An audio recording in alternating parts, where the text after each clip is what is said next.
দক্ষিণ এশিয়ার চিরবৈরী দুই দেশ ভারত পাকিস্তান। কাশ্মীর ইস্যু নিয়ে গত মে মাসে টানা 4 দিনের যুদ্ধের পর থেকেই উভয় পক্ষের মধ্যে চলছে উত্তপ্ত বাক্য বিনিময়। তারই ধারাবাহিকতায় পাকিস্তানকে ক্ষেপণাস্ত্র হামলার হুমকি দিয়েছে ভারত। নয়াদিল্লির এমন হুমকির পর নীরব থাকতে নারাজ শাহবাজ শরীফের দেশ। এবার ভারতকে পারমাণবিক বোমা মেরে চিরতরে ধ্বংস করে দেওয়ার হুমকি দিয়েছে পাকিস্তান। বিস্তারিত জানাচ্ছেন শেখ ফরিদ।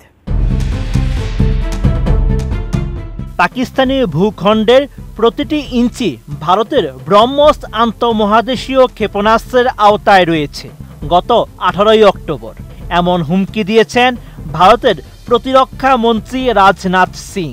ভারতের প্রতিরক্ষা মন্ত্রীর এমন মন্তব্যের পর বড় ধরনের হুঁশিয়ারি দিয়েছেন পাকিস্তানের সেনাপ্রধান ফিল্ড মার্শাল আসিম মনির। একই সঙ্গে ভারতীয় সামরিক নেতৃত্বকে সতর্ক করে তিনি পারমাণবিক সংঘাতের হুমকিও দিয়েছেন।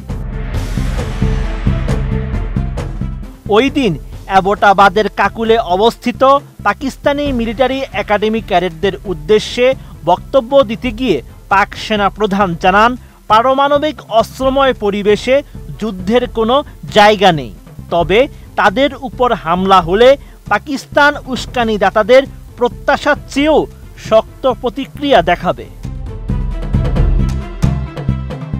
ভারতকে হুঁশিয়ারি দিয়ে আসিম মনির বলেন, নয়াদিল্লির যে কোনো আগ্রাসনের পূর্ণ দায়ভার তাদেরই বহন করতে হবে, কারণ তা পুরো অঞ্চলকে ভয়াবহ বিপর্যয়ের দিকে ঠেলে দেবে। পাকিস্তান কারো হুমকিতে ভয় পায় না, শক্তি প্রয়োগে তারা কখনো পিছু হটে না। সামান্য উস্কানিতেও পাকিস্তান সিদ্ধান্তমূলক ও অনুপাতের বেশি জবাব দেবে। নতুন বাংলাদেশ গড়তে এলো জুলফিকার স্টিল। জুলফিকার স্টিল, ইস্পাত দৃঢ় অঙ্গীকার। শাহবাজের সেনাপ্রধানের অভিযোগ, ভারত কাশ্মীর ইস্যুতে উত্তেজনা বাড়ানোর চেষ্টা করছে। একই সঙ্গে মূল সংকট নিরসনের পরিবর্তে ভারত সংঘাতমুখী অবস্থান নিচ্ছে। 2 মাসে এ নিয়ে দ্বিতীয়বার পারমাণবিক হুমকি দিলেন মনির। এর আগে গত আগস্টে যুক্তরাষ্ট্রের ফ্লোরিডায় প্রবাসীদের এক সমাবেশে তিনি বলেছিলেন, পাকিস্তান পারমাণবিক শক্তিধর দেশ, যদি তাদের ধ্বংস করতে কেউ আসে তারা বিশ্বের অর্ধেককে সঙ্গে নিয়েই ধ্বংস হবে। ভারতীয় শীর্ষ কর্মকর্তারা জানান, পাকিস্তান এমন একটি দেশ যেখানে সেনাবাহিনীর হাতে রয়েছে পারমাণবিক বোতাম। এ কারণে পুরো অঞ্চলই নিরাপত্তা ঝুঁকিতে।